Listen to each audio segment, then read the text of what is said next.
What's going on, guys? I'm sick again, so ignore my froggish voice, if that makes sense. Had a little problem with the razor last time I took it out. See, last weekend it was a Saturday and a Sunday we went riding.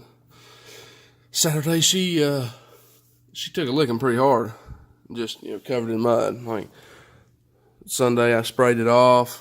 Sunday morning to go riding again, and went to pull it off the trailer and wouldn't go nowhere. So finally got the belt to catch. Rode all day, it was fine. Decided when I got home the next day I'd pull the clutch off. Well, I'm finally to it, and as you can see, if it'll focus, it's covered in mud. There's the clutch cover. Obviously it's been soaked, it's been spinning, but it looks like it's just the secondary. It don't look like the primary's been slinging much. I may have those wrong too. Don't call me an idiot. I know I am. But I think where my problem's coming from is, I'll get some light in it. There's my intake tube from the top of the frog skins. So, yeah. And when you look at it, all that mud is coming straight into the cover, straight out, hitting the secondary and just spinning it everywhere. Clutch looks fine. No grooves or nothing, no cut. The belt even looks good. So I got some brake cleaner and I'm trying to track down some Scotch-Brite pads and get it fixed. But I think my problem, I don't really see how water is getting through these too much, which I know some will. I know it ain't going to ever be perfect seal, but back here I noticed this little guy. And I think that's just a big enough hole to let a crap ton of dirt through. And you can't really see if it's coming off anywhere else. But even though this one over here, I noticed it gets a lot of dirt in it, in this little plug down here. So, but my air filter's clean, so I ain't worried about that one. Tested the old windshield wiper out, and as you can see, the windshield wiper broke off of it.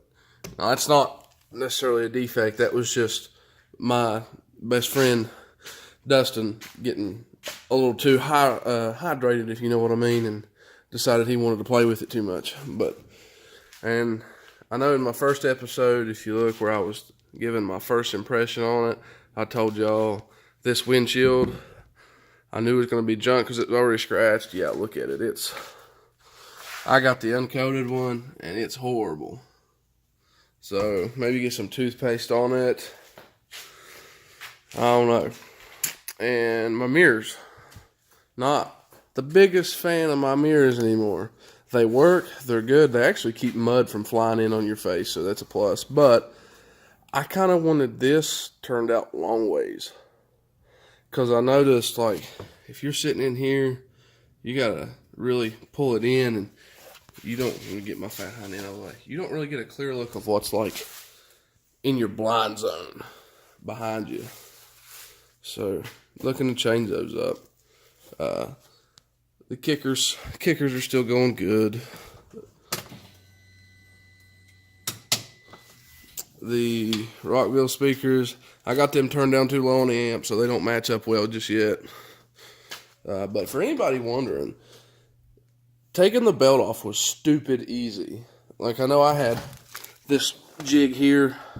It's an 8mm socket on a drill, but I mean, look, what is there? 1, 2, 3, 4, 5, 6, 7, 8 bolts in there. And that's it. Like, easy. And, you got to take the shock off to pull the cover off. But I don't necessarily think you would have to pull the shock off to change a belt if you blew one, because the cover comes off and rotates down enough to where you can get your tool in there, twist it in, and you know, if your belt's blew up, then you just need to clean the belt out and you can slide a new one in. It's no big deal. So, but yeah, and then if I can get the belt off of here. So it's focus. That's good. The belt looks fine.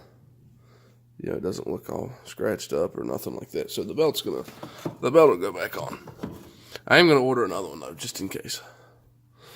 But yeah.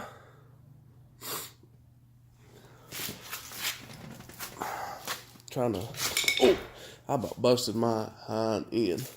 The whips are still doing great. You know, those Woody Lights whips. Still ain't got around to putting the exhaust on. Can't find nowhere to get a tank for my welder. The problems of living in rural West Virginia. Trying to figure out something I can do to keep the mud from sticking so bad to this thing, which I know a bunch of people are going to gripe. Well, what's the point to get it muddy? Yeah, but I like to clean it. So like this pipe, I'm trying to clean that. I hate nasty brown ass hoses. So, I'm going to try to find something to fix that. Got plans to take my winch out from behind here and put it on a little bull bar out front. And, oh gosh, what else should I have plans to do? I don't know. I would really like to chop the cage on this thing. Don't really want an aftermarket cage, but what I would like to do is add a couple gussets to this. You know, like here maybe, and here, or, you know, in here or something. Because I know these factory roll cages are not very strong, but I ain't gonna lie. I had knee surgery and I've been out of work for a couple months, so funds are tight. And I really don't have $3,000 to dish out for a cage. I don't know why this door's open. So yeah, what's that? The little light pods here from Amazon. They still do great.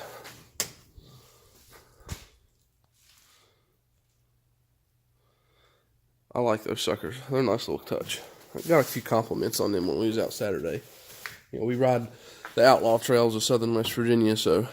Oh, and guys, this little storage compartment. Oh, why is it so dark all of a sudden? This little storage compartment here, my lid broke off of it. I thought it was going to be a bad thing, but honestly, I drink those big Powerades a lot, those 32 ounces, and they fit right there perfect. 2 of them. You know, I keep the glass wipes there. So if you're okay with giving up some storage, well, I wouldn't say giving up some storage, because you know you still got some space in here. It's where I keep all my little light controllers. You know, it does fine down there, but yeah, not too bad, not too shabby. Still looking to replace all 4 of these speakers back here with kickers. Just doing it as time goes on. These little suckers right here from Amazon, perfect. Do absolutely everything I need them to. And those things are sturdy. Because I'm pretty sure last Saturday this thing was in the air a bunch. It's another thing though. You know, between me, my buddy, and our women, and having this thing loaded down with beer and tools, this thing is over its 800-pound capacity. And that's not saying our women are big either. Because me and him combined are like 600-something pounds. So, I ain't hating on big women either. Don't get that idea. Let's not turn this into a political post, right? Just yet. Not yet. But, yeah, the tender springs from Razor Aid there, they're doing good. The fronts still got me a little puzzled. I think I got the fronts cranked a little too high because it feels like when the front tires come off the ground that they smash back down really hard. Like the compression's insane. The ride's still smooth. I just noticed that the tire is going down way quicker than it's coming up. So I might have to pull some adjustment out of that. But I've got 400 miles on her now. Nothing, You might be able to tell by the way these tires are worn a little bit, but the front end is solid as could be. The rear is solid. I have no pops, cracks, nothing. My sway bar mounts are perfect. I know people have problems with them breaking. The only thing that I would advise is to get some mud flaps, because let me see if I get this brightened up. Well, if you can see, the powder coat is chipping off this extension on the swing arm from rocks and stuff hitting it. So probably going to get some of them mud flaps that go like down here. And then I'm going to get, I hate to be that guy because I love to get muddy, but I'm going to get some extended flares. Just some little cheap plastic ones that will keep some mud off of these covers, because when we went riding Saturday, I lost engine power because the intake one was completely covered. And I mean covered. I had to get in the creek, get some water in a cup, and splash it on there. So, but it's alright. It's good. It's been great so far. I can't wait to have some warmer weather and put some more miles on it and figure out what breaks and everything. So, heck yeah. I guess I'll end this one off here. There's not much I can do with it. I'm trying to get y'all some riding videos, but I can't. I got a GoPro Hero 5. I can't figure out how to get it out of widescreen mode. It looks horrible. The sound is horrible on it, and the video quality is horrible. Every time I download a video off of it onto my phone, the quality goes from like 1080 to 360, and I do not know why. So, yeah. Alright guys, well, I'll go ahead and end this one off here. Any questions, comments, I'll leave my Instagram down in the bottom. I post a lot more frequently on it until I can get that GoPro working and get some warmer weather. So, yeah. Thank y'all, and just keep checking in.